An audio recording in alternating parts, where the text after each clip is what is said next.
Hello students, today we will discuss the topic oligopoly market, right? Or oligopoly competition. Let's see. Now, it is a market structure where few firms are there or few sellers are there, right? जैसे monopoly में पढ़ा था single seller होता है, oligopoly में क्या होता है?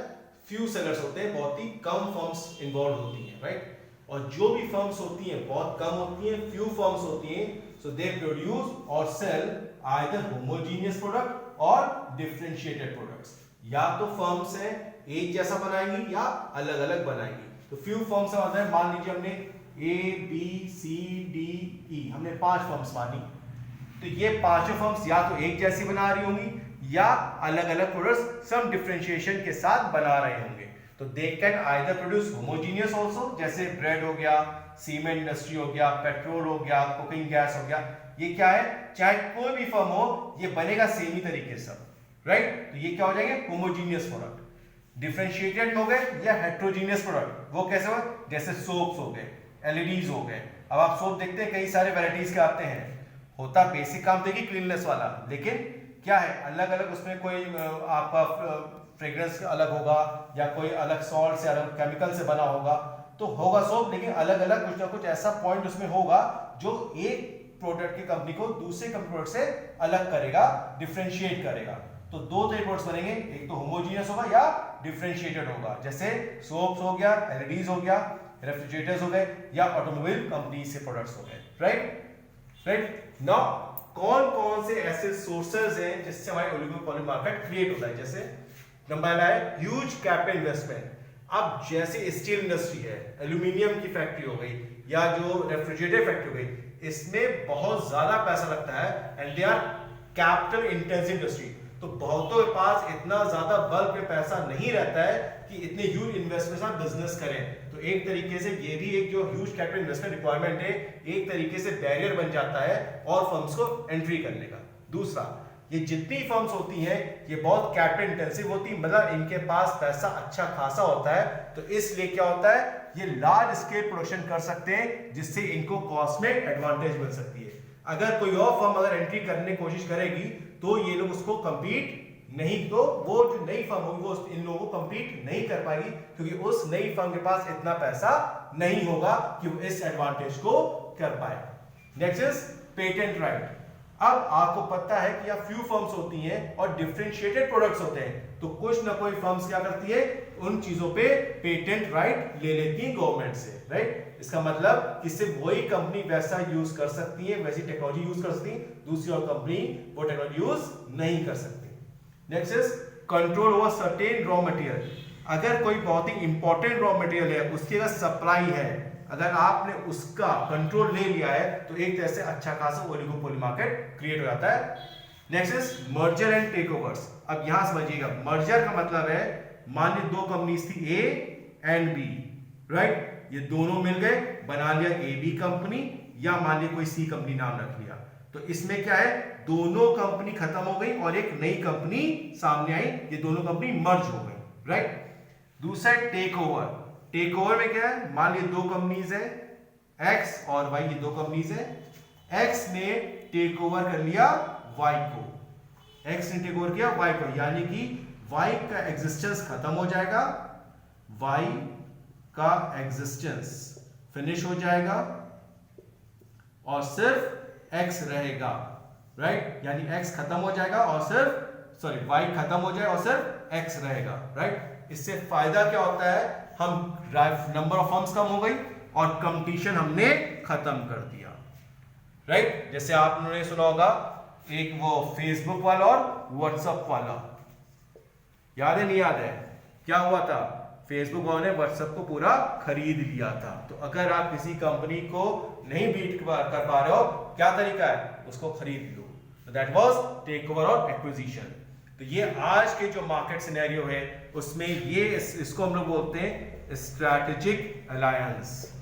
ये बहुत कॉमन हो गया आज के मार्केट में कि हम मर्ज करके, एक्विजिशन के टेक ओवर करके या जॉइंट वेंचर के थ्रू आपस में मिलके हम अच्छे से कंपटीशन को फेस कर सकते हैं, राइट? अब फीचर्स क्या है? पहला feature small number of sellers. अब यहां समझिए बहुत कम फर्म्स हैं जो काम कर रही हैं, इसलिए हर फर्म का मार्केट शेयर काफी लार्ज होगा। तो बीइंग हर फर्म का मार्केट शेयर लार्ज है तो उनका जो मार्केट प्राइस और जो बिजनेस स्ट्रेटजी है दोनों ही पूरे इंडस्ट्री एज अ होल को इन्फ्लुएंस कर सकते हैं। So market share of the firm is large enough to influence what they are going to influence market price and business strategy.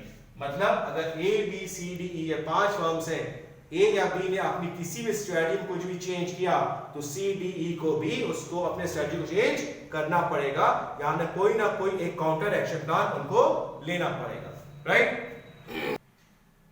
Next feature is your interdependence of decision making. Now this is the most striking feature, ये बहुत important feature है oligopoly market का। अब ये ध्यान रखिए फ्यूनेस of firm है, यानी कि बहुत कम फर्म्स है।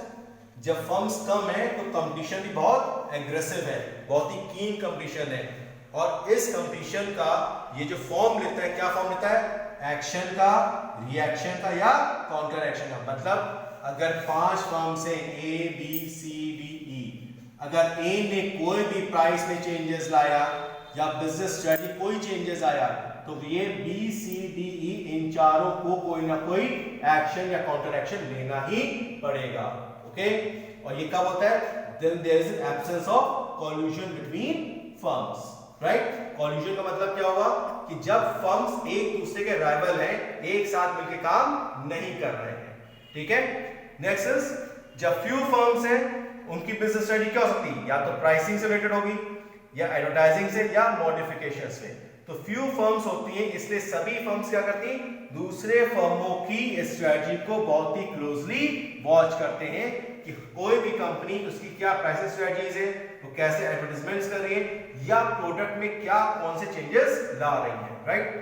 अब अगर कोई भी फर्म नई बिजनेस स्ट्रेटजी लाएगा तो जो दूसरी फर्म्स होंगी वो भी उस स्ट्रेटजी के लिए कोई ना कोई एक काउंटर एक्शन प्लान बनाएंगे, गेटिंग इट। तो यहाँ पे क्या है, सभी फर्म्स राइवल फर्म्स है, यानी ये सब फर्म्स अलग अलग फर्म है और आपस में कंपटीटर्स हैं। दैट मींस इनके आपस में अभी कोई एसोसिएशन या कोई कोलिशन नहीं है। Next is barriers to entry. अब हम लोग पहले भी जान चुके हैं सोर्सेस में huge investment, economy of scale, ये ऐसे रीजंस हैं कि जो दूसरे फर्म्स को जल्दी एंटर नहीं कर सकते। स्ट्रॉन्ग कंज्यूमर लॉयल्टी, वो इतने समय से एस्टैब्लिश्ड है कि उनके कस्टमर या कंज्यूमर्स उनके बने हुए हैं, तो नए फर्म का आना, उसको नए कंज्यूमर्स बनाना बहुत ही मुश्किल होगा। दूसरा, ये पुरानी फर्म्स है, ऑलरेडी एस्टैब्लिश्ड है फर्म्स, यानी जो फर्म्स ऑलरेडी वर्क कर रही, जैसे A B C D example लिया था, ये फर्म्स ऑलरेडी एग्जिस्ट कर रहे थे, ये सब कॉस्ट एडवांटेज ये लोग ले रहे थे। अब अगर कोई नई फर्म आती है, मान लीजिए जेड करके, तो उसको कंपीट करना बहुत मुश्किल हो जाएगा, क्योंकि अगर ये तो नई फर्म होगी, इसको सारी कॉस्टिंग अभी निकालनी पड़ेगी, ये तो एस्टैब्लिश्ड है ना, ये तो कॉस्ट एडवांटेज ले रहे हैं, तो ये क्या करेंगे, ये अपने दाम जो है वो कम कर सकते हैं प्रोडक्ट के। जब ये प्राइस कट करेंगे तो जेड लेकिन नहीं कट कर पाएगा, क्योंकि जेड अभी नया आया है, तो वो इस चीज को फेस नहीं कर पाएगा, तो इसलिए ये जल्दी एंट्री नहीं कर पाता। That's why they are preventing entry of new firms by established firms through price cutting. Clear? Next is indeterminate price and output. Indeterminate का मतलब ये हुआ कि प्राइस आउटपुट का इफेक्ट होगा या नहीं होगा। अब ये डिबेटेबल है पॉइंट। इसमें है क्या कि जब बहुत फ्यू फर्म्स होती हैं तो पूरे इंडस्ट्री का डिमांड कर्व बनाना आसान नहीं होता। तो अगर कॉल्यूसिव है, ठीक है, ये जगह अगर कॉल्यूसिव ओलिगोपोली है तो वहां पे डिटरमिनेट तरह काम करेगा, लेकिन अगर कॉल्यूसिव नहीं है तो फिर जल्दी ये डिराइव नहीं होगा, ये डिटरमिनेट नहीं कराएगा। दूसरा इसका एक व्यू कहलाता है कि ओलिगोपोली में प्राइस जो वो स्टिकी होती है, यानी एक बार अगर प्राइस सेट हो गई तो फिर वही स्टेबल रहती है, उसमें जल्दी चेंजेस नहीं आते हैं। That why there is indeterminate price and output, right. अब इस ओलिगोपोली बेस पे 3 मॉडल्स जनरली आते हैं। एक आता है कोनोट्स का मॉडल, ड्यूपोली, एक होता है किंग डिमांड का, एक होता है कॉलोसिव मॉडल जिसे बोलते हैं कार्टेल। कार्टेल का मतलब होता है एसोसिएशन, राइट। ये अभी हम लोग नेक्स्ट वीडियो में डिस्कस करेंगे। ये अभी हमको 3 डिस्कस ये करने हैं हम लोग, ठीक है, ये हम लोग अपकमिंग वीडियोस में करेंगे। तो यहाँ पे अभी हम लोगों ने ओलिगोपोली क्या होता है वो पढ़ा, उसके सोर्सेस क्या होते हैं वो पढ़े, और हमने क्या पढ़ा उसके फीचर्स, राइट। और जो 3 मॉडल्स हमें पढ़ने वो हम लोग अभी नेक्स्ट अपकमिंग वीडियोस में देखेंगे। ओके, सो यहाँ पे आता market, features and sources are covered of oligopoly. Okay, thank you class.